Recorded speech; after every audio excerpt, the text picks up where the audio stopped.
tell me a little bit about spousal maintenance, or a lot of people, alimony? Well, in Arizona, alimony is referred to as spousal maintenance. Same thing. Okay. Spousal maintenance, whether one of the parents is even entitled to spousal maintenance, depends on a couple of things. It depends on the length of the marriage, which the courts, unless there's special circumstances, they usually look for a marriage of at least 5 years. And then, of course, the discrepancy in the party's income is another aspect of that. One parent's making $100,000, the other parent's making $18,000, and they're getting a divorce, marriage of 20 years or so.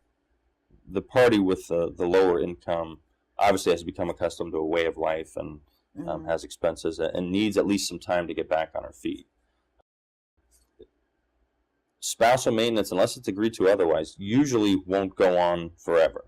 It's usually somewhere between 5 to 10 years, or and I shouldn't say 5, but anywhere between 2 to 5 years, or even a year, depending on the length of the marriage. And that's the big factor in how long the other spouse gets to receive spousal maintenance is the length of the marriage.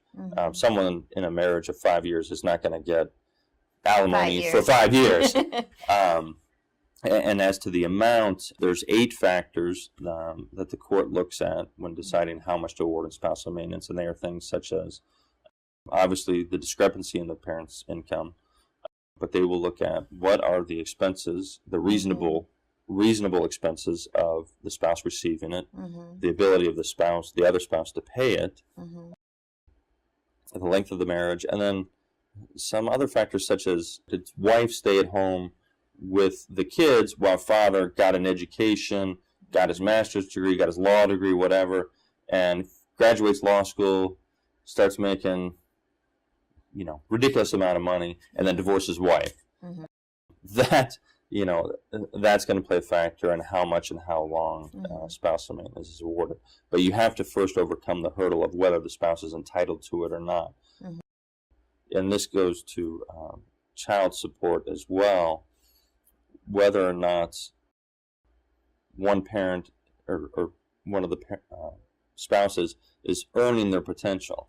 I'll give you an example. If my wife was to leave me, and I said, well, I don't want to pay a lot in child support, and I don't want to pay a lot, and so I'm going to quit my job and go get a job making minimum wage at McDonald's or whatever, and that's what they should use to base child support. That's not the way it's going to work. The court will look at a earning history. Look, he made X this year, he made X this year. This is what he should be making. He's capable of making this. This is the income that I'm going to attribute to him. Same with the other spouse that's wanting to receive it. You can't quit your job and say, I need a ton of child support or alimony just because I'm now working at McDonald's. Yeah, I don't want to work. And if they're not working, they better have a good reason for not working, or earning below their income. Right now in today's economy, many people are earning below their capabilities, and the court's taking that into consideration. If someone is making $8 an hour, to argue that they should be making $10 an hour. If it's a 23-year-old that's a receptionist or whatever, then that's a tough argument. But if they're a doctor and they're working at McDonald's, then you've got an issue. So those are things. A lot of people that come in, they worry about their spouse quitting their job or doing something stupid, and then they're not going to get child support. That's not the way it works, because the court will attribute that income, and then that parent that's obligated to pay better figure out, I guess I better get a better job now. That didn't work out so well. So that's not something that's the parent receiving that believes they're entitled to receive child support needs to worry about too much.